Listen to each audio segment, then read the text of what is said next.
Aujourd'hui, on commémore deux saints qui sont importants pour notre Église, pour la paroisse. En premier, nous avons Saint Louis, qui était le Louis IX, roi de France. Je vais vous donner seulement quelques lignes parce qu'on pourrait en dire beaucoup.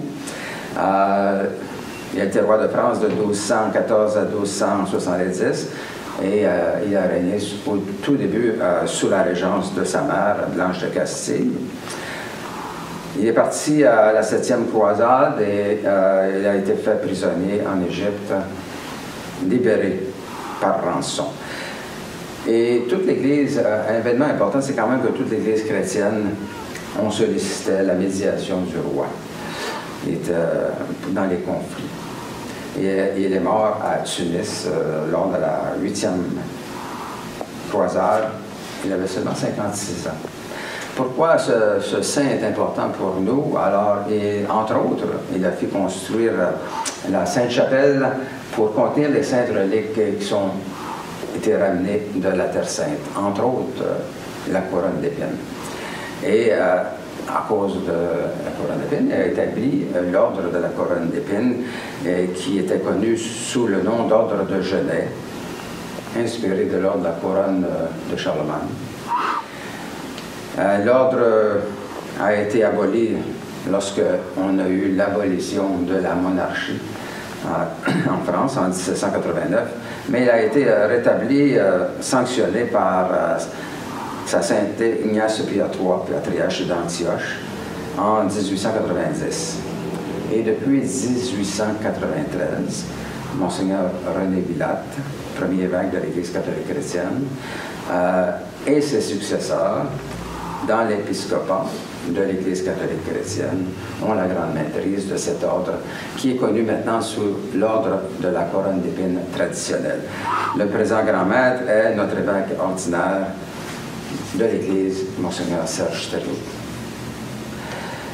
Un autre saint important pour nous, alors je vais encore seulement dire quelques lignes, Saint Bernard de Clairvaux, dont c'est la commémoration aujourd'hui, le 20 août. C'est un patron de notre paroisse. Il est né en 1090, c'est classé 22 ans. À 22 ans et une trentaine de compagnons, il est entré à Cîteaux, l'ordre bénédictin.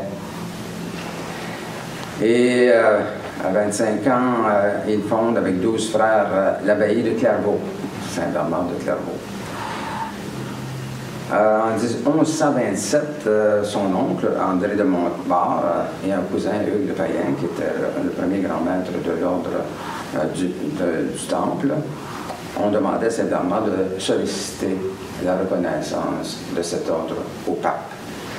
Et en 1128, il a rédigé les statuts de l'ordre et Saint-Bernard a fait reconnaître l'ordre du Temple lors du Concile de Troyes.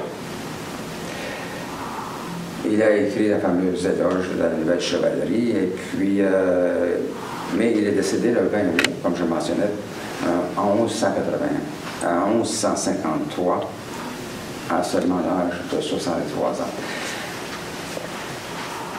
Et il a quand même donné beaucoup, a fait beaucoup pour l'Église, et l'ordre cistercien comptait à son décès 350 abbayes. Et en 1173, il a été canonisé saint et docteur de l'Église. En résumé, c'était un grand leader, rassembleur. Il entre au monastère avec 30 compagnons. Il fonde l'abbaye de Clairvaux avec 12 frères. Bâtisseur, 350 abbayes à sa mort. Prédicateur. Alors, les visiteurs qui passaient à l'abbaye, souvent, restaient et devenaient les moines de l'abbaye. Guérisseur, il a effectué beaucoup de guérisons lors de son vivant. Et écrivait, comme de raison, 300 40 sermons, une fameuse série Cantiques des Cantiques, traité surtout celui sur l'humilité et de l'amour de Dieu. Et un peu comme Saint Louis était diplomate, il a réglé beaucoup de conflits entre l'Église et différents États. Il a été surnommé l'arbitre des rois et des peuples. En première partie de mon homélie aujourd'hui, je vais dire quelques mots sur le traité de l'amour de Dieu de Saint Bernard.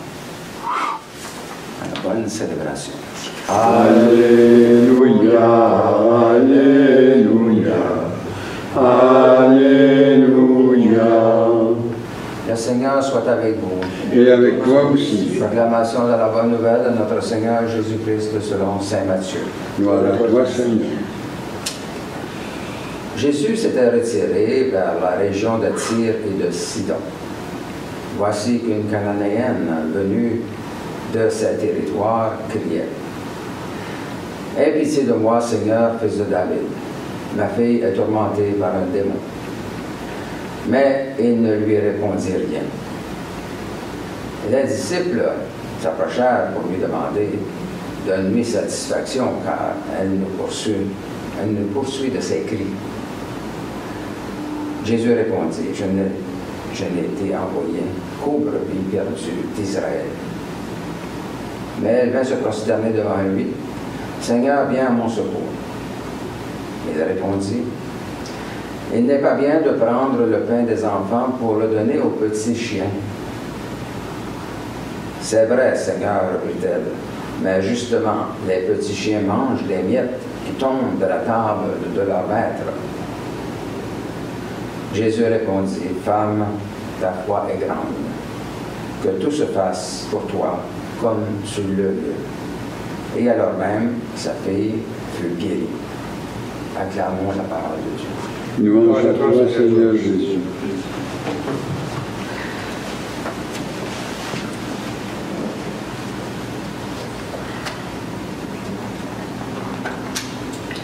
Alors, comme je l'ai mentionné à l'ouverture, je vais dire maintenant quelques mots sur le traité de l'amour de Saint Bernard, qui est un patron de la paroisse et dont nous commémorons aujourd'hui, le 20 août, exactement, son décès. Alors, le traité de Saint Bernard sur l'amour de Dieu commence par ces mots. La raison d'aimer Dieu, c'est Dieu même. La mesure de cet amour, c'est de l'aimer sans mesure. Pour Saint Bernard, il y a plusieurs niveaux. Et le premier niveau de l'amour est l'amour charnel. Et en partant de cet élan de la nature, on peut s'élever de degré en degré jusqu'à l'amour de Dieu. Il y a donc une continuité progressive de l'amour. L'amour de soi est le premier, mais le plus important est l'amour de Dieu, c'est-à-dire l'amour que Dieu a pour l'homme. Je cite: « Dieu nous a aimés le premier. L'amour de Dieu est l'amour du Christ, qui s'est incarné, a souffert et est mort pour nous. » En résumé, en conclusion, Saint Bernard mentionne donc 4 degrés de l'amour. Le premier degré, l'homme s'aime lui-même. Le deuxième degré, l'homme aime Dieu parce qu'il est utile d'aimer Dieu. Troisième degré, l'homme aime Dieu à la fois dans son propre intérêt et pour Dieu.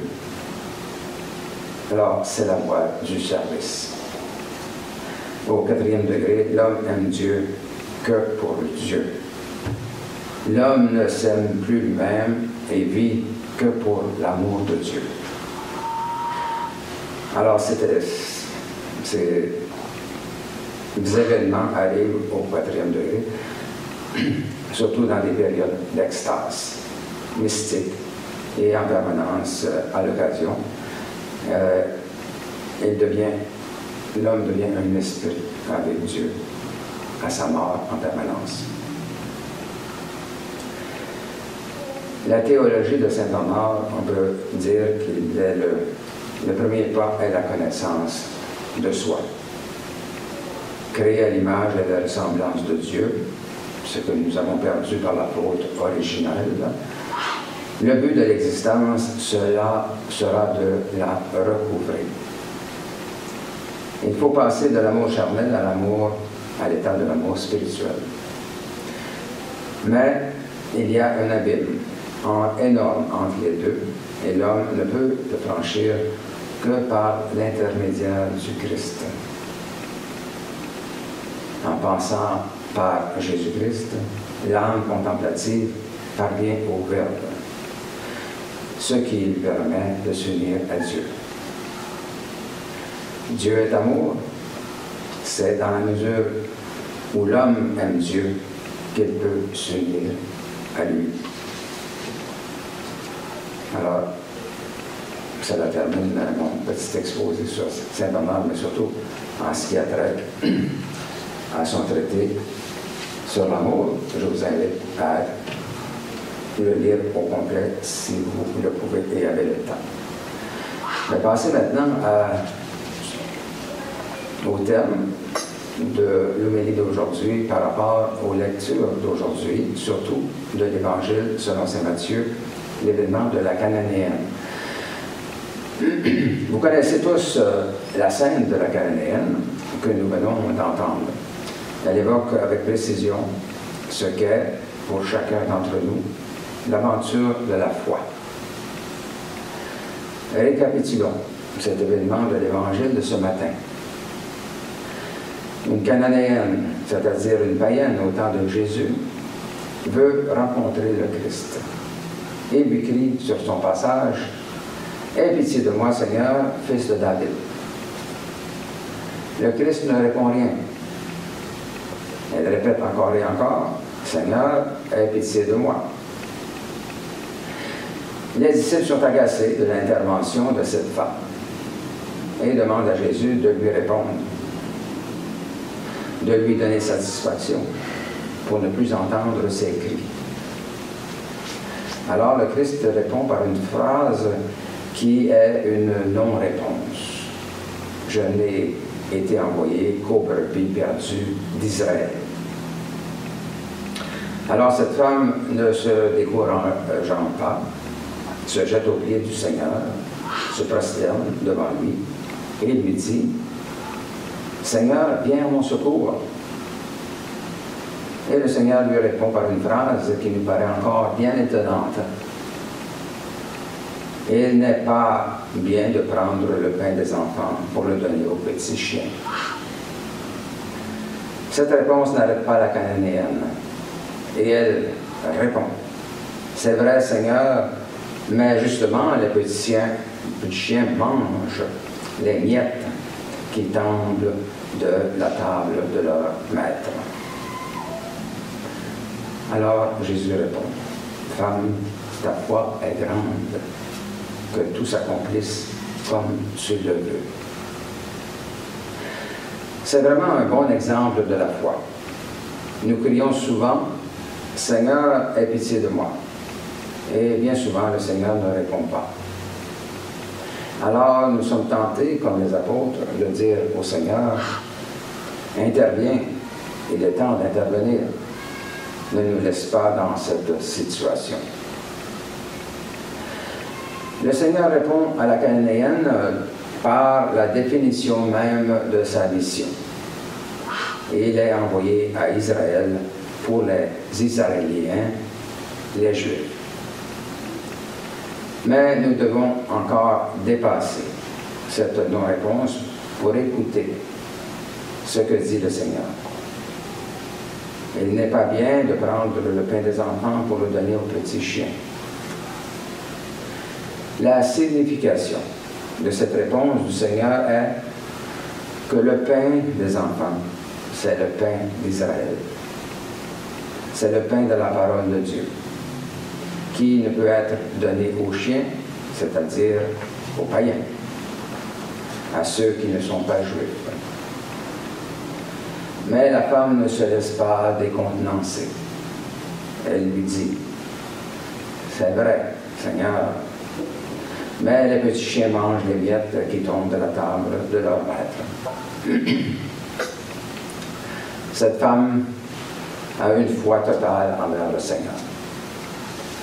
Elle le laisse libre de dire ce qu'il veut, de faire ce qu'il veut, mais elle répond avec justesse.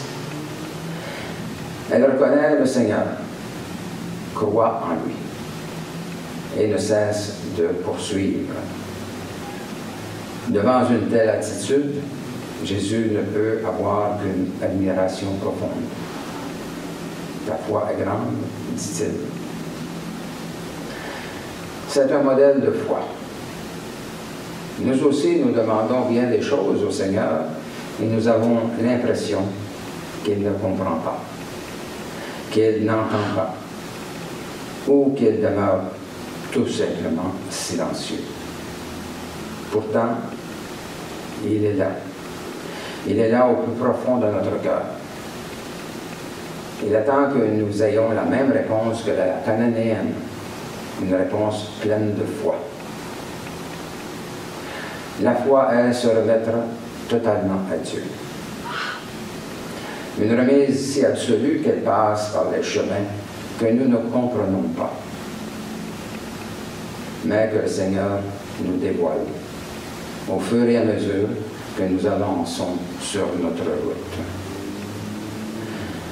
Le Seigneur connaît le chemin et, hélas, nous ne le connaissons pas toujours. Nous devons donc laisser le Seigneur nous conduire, lui faire confiance. La foi n'est pas comme une sorte de lumière qui éclaire toute chose, qui nous mettrait tout d'un coup dans la lumière de Dieu. La foi, c'est de faire confiance à Dieu, afin qu'il nous guide sur le chemin que nous devons suivre. Celui qui nous a conduits, celui qui nous conduit à lui. La cananéenne l'a très bien compris en poursuivant le Christ. C'est dans cet esprit que Saint Paul apporte la bonne nouvelle aux païens. Saint Paul, apôtre des païens, veut sauver les frères et sœurs de sa race, mais il ouvre la porte à tous les êtres humains. Et Isaïe, en nous disant, les étrangers qui se sont attachés au service du Seigneur, pour l'amour de son nom et sont devenus serviteurs, je les conduirai à ma montagne sainte, je les rendrai heureux dans ma maison de prière. Alors Isaïe ouvre à tous les hommes et les femmes la porte qui mène à Dieu.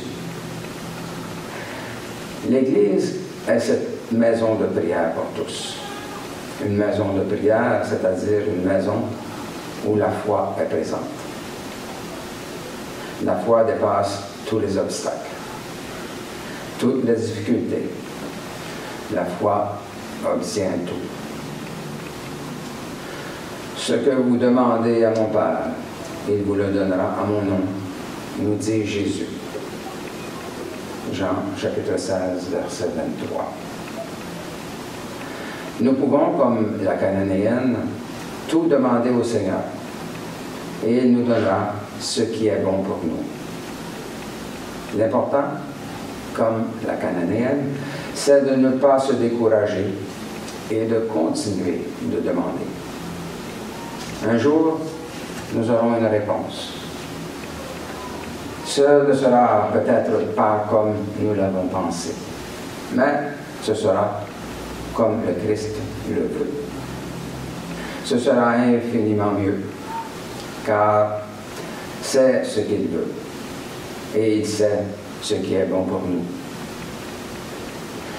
Dieu est Dieu, et il est vraiment au-delà de tout. Alors, laissons-le conduire nos vies et demandons la miséricorde du Seigneur. N'oublions pas que Dieu n'est qu'amour, comme nous le dit si bien Saint Bernard de Clairvaux, et qu'il ne veut que notre bien. 87, le numéro 29.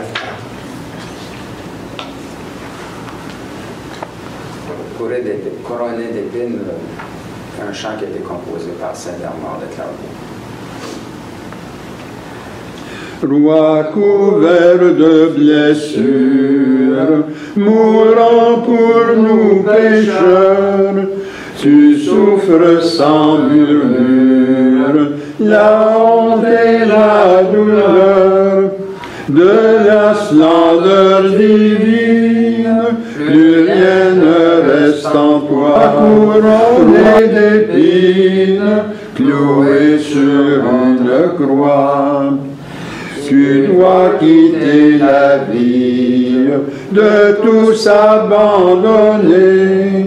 Quand vient ton agonie, Dieu semble s'éloigner.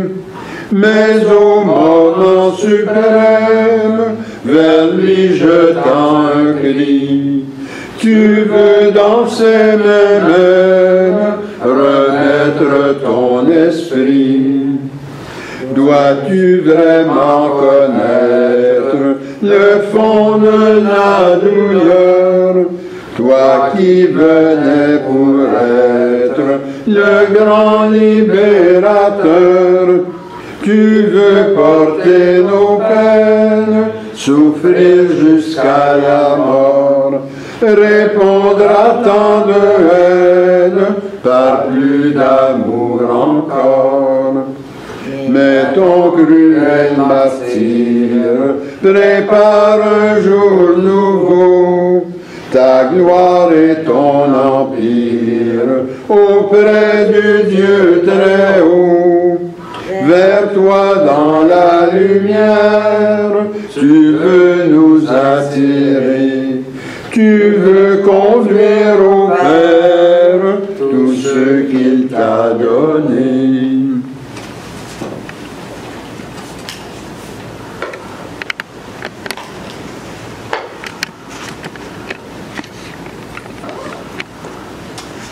Alors, bonne semaine à tous. Bonne semaine.